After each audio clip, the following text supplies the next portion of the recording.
CUT enfrenta a maior crise financeira da sua história.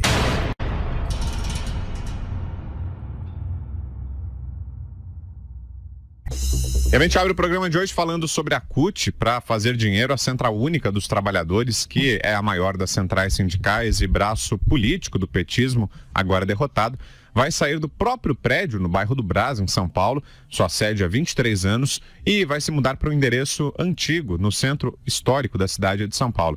No final de julho, a executiva da CUT aprovou a venda do local. Avaliado em 40 milhões de reais, o imóvel com 7 andares está sendo negociado com a Igreja Mundial do Poder de Deus, que ocupa um quarteirão inteiro do outro lado da rua. O negócio ainda não foi fechado, mas o presidente Wagner Freitas, aquele que odeia a democracia, já decidiu pela saída do Brás. O fim da contribuição sindical obrigatória, levado a cabo pela reforma trabalhista do governo Michel Temer, levou a CUT à bancarrota. E lá em Brasília, nosso José Maria Trindade, é um reflexo direto, Zé, o fim do imposto sindical e essa derrocada da CUT? Boa noite.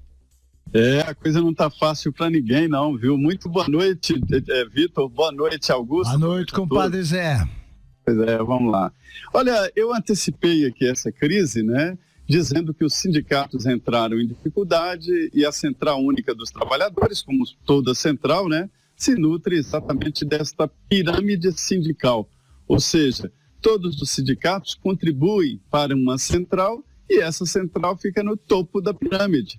E aí, quando a pirâmide cai, o topo também cai, né? Então é natural. A CUT está reduzida a poucos sindicatos na área pública, né? Se transformou aí numa central chapa branca. Poucos sindicatos estão se filiando à CUT, então a ideia é essa mesmo. Só que a decisão é tomada tardia, porque o buraco está muito grande, a informação é de que a CUT enfrenta problemas financeiros e acabou se transformando também num cabidão, né?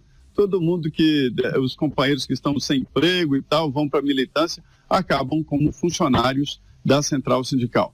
Não é um privilégio da CUT. Várias centrais, conheço uma central, inclusive, de trabalhadores autônomos. Imagine, uma central de trabalhadores autônomos. Então, se você é trabalhador autônomo, acha que está livre de sindicato?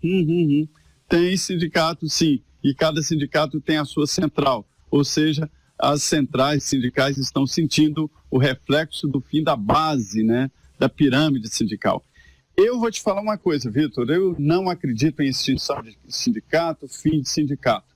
Agora, que eles terão que se reformular, isso eu não tenho a menor dúvida. Sindicato, para existir daqui para frente, ele vai ter que se explicar com o trabalho. Não é assistência odontológica, médica, não. É existencial mesmo. Ele tem que provar para o sindicalizado que ele é necessário.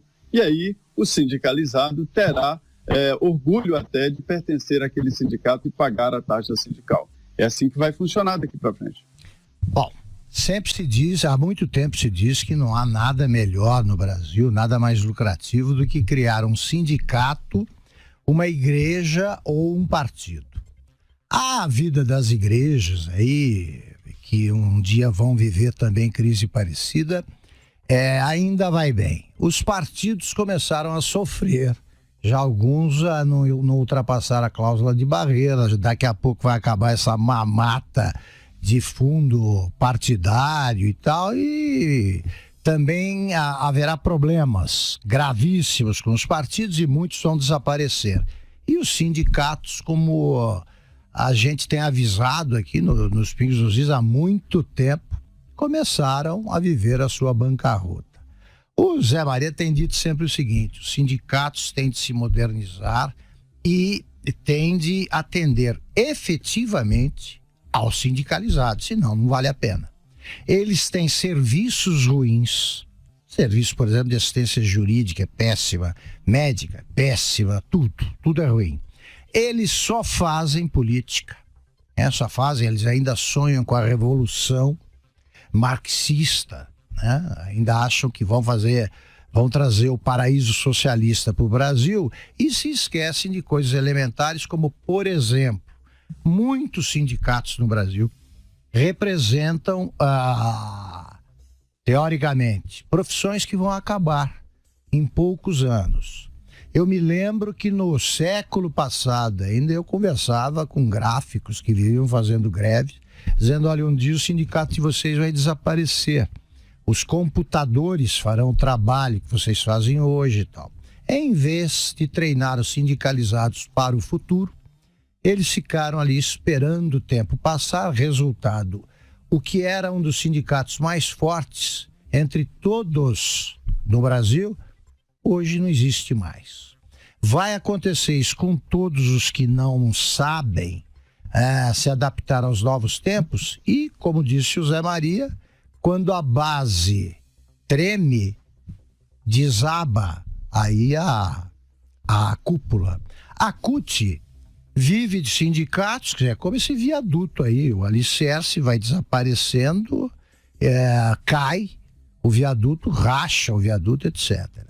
Esses caras só fazem política. Esse presidente do Wagner Freitas, ele só fala em fazer revolução, pegar em armas, etc. Ele devia pegar um pouco no trabalho, né? Pegar no serviço, como se dizia no interior, como se diz no interior, e começar a descobrir os novos tempos, porque eles vão morrer de velhice precoce.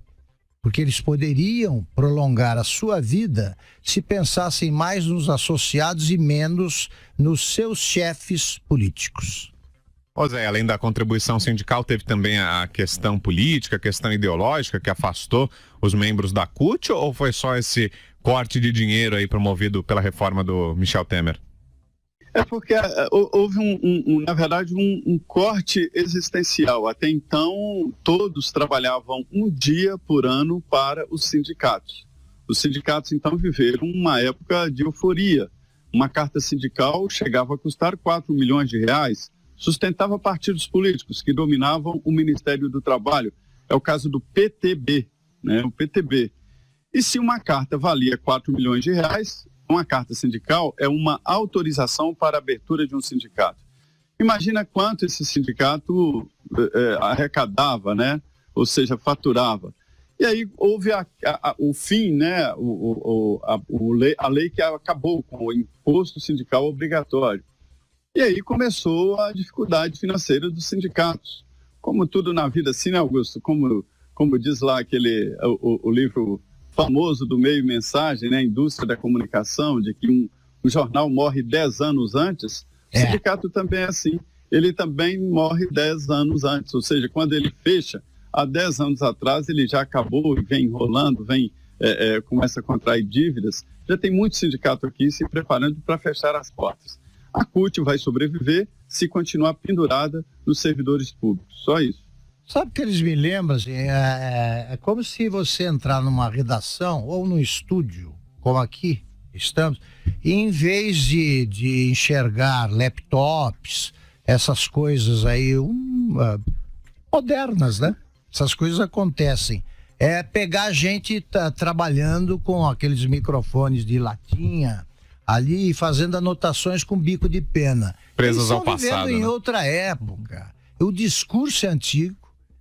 Eles são companheiros, vamos parar e falam em greve geral. Tem sindicato que vai ser levado à greve geral pela paralisia, paralisia financeira. Eles não têm mais a boquinha, porque além, o Vitor estava falando quais foram as outras torneiras fechadas, a mesada do governo. Eles tinham tudo. O 1º de maio, que as centrais sindicais faziam, tinha como patrocinadores quem? As estatais entravam nessa. Você via lá, propaganda da Caixa Econômica, Banco do Brasil, morreu, fechou a torneira, ponto.